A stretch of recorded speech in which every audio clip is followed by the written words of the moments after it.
fly.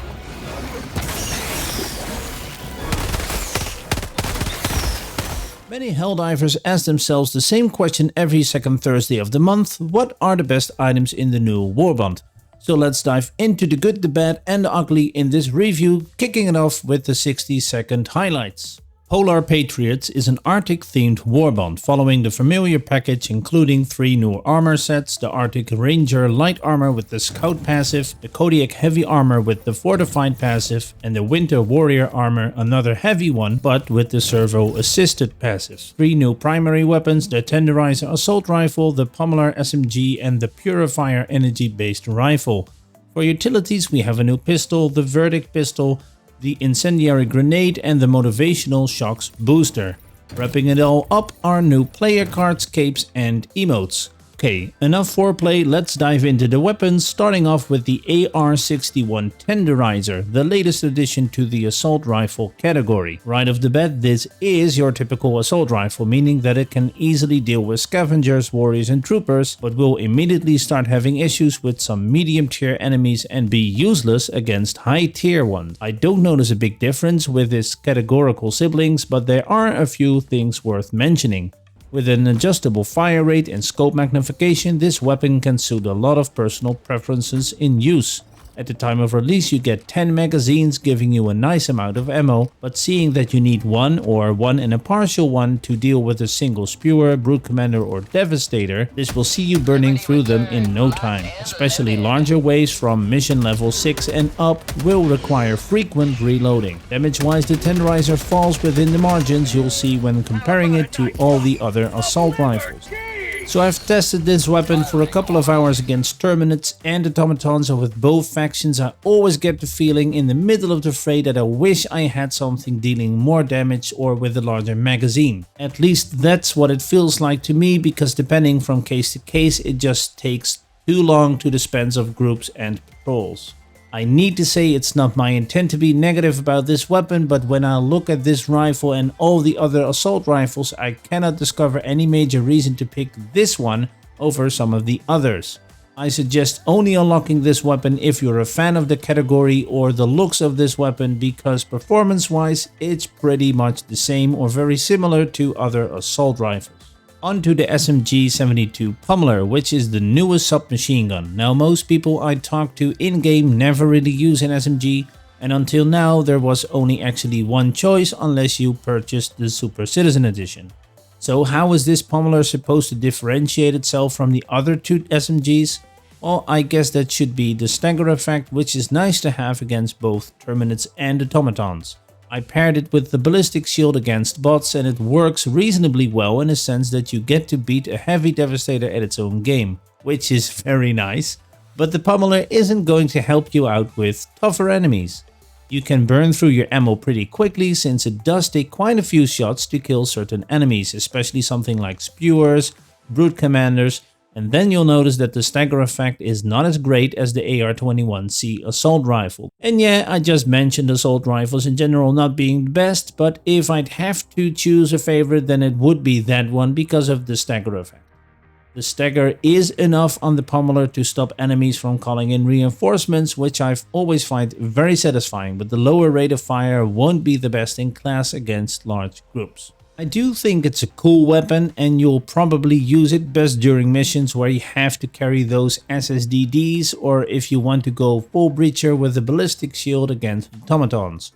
Overall, again, I think this is the best weapon in the entire Warbond, so what do you guys think? I mean, on top of that, I think it's the best SMG so far because of the stagger as an additional feature. The Plas 101 Purifier.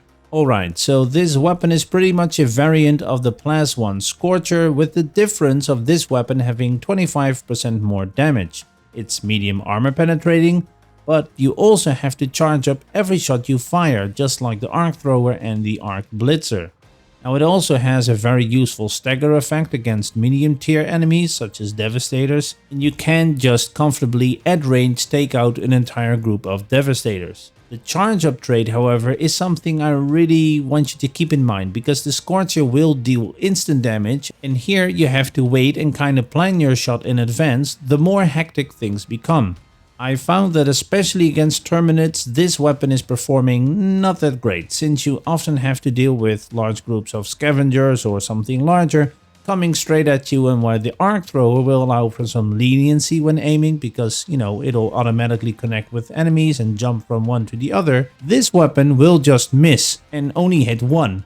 So you really have to aim and lead your target. Of course, if you then miss, or even if you manage to kill 2 or 3, the other 6 can be pretty much nibbling at your ankles at that time. This weapon actually has more of a support weapon feel to it, where you just need to focus on the larger targets, almost like the Eruptor, for you to be effective in a team. If you'd ask me to rate all energy-based weapons, this one would probably be at the bottom of my list, or at the bottom half, because I'm more a fan of the Sickle and the Scorcher. Maybe if the charge up wouldn't be so present, or fire shots would have more of an area of effect type trait, then I would consider picking it more often, but I guess then you pretty much end up at the Punisher Plasma Shotgun, but without the firing arc. Now overall, I think this weapon will best perform against automatons and then the larger enemies. The P113 pistol is filling a gap between the Senator and the Peacemaker. It does a good amount of damage, less than the Senator, but still it carries 8 shots and reloads a lot faster. It handles like it has low recoil, and you can really get great results against most medium tier units. Even Devastators at close range if you're good at headshots. But since it only has light armor penetrating as a trait, it has nothing against hive guards and similar enemies. So far I'm pretty much always using the Redeemer. I tried using the Senator, but I'm simply not that good a player to get off headshot after headshot, and then I'd get wrecked because of the long reloading. With the P113 so far, I've had a lot of fun just running around shooting patrols, reload and be fast enough to kill off the rest, unless something really heavy armored comes along. Then we have the new grenade, and I have to say it's a blast. Pun intended. Out of all the grenades before this Warbond, the impact grenade was my favorite, because I always tended to miscalculate with the fused ones where to throw it in the enemy's path and that it detonates at the right time.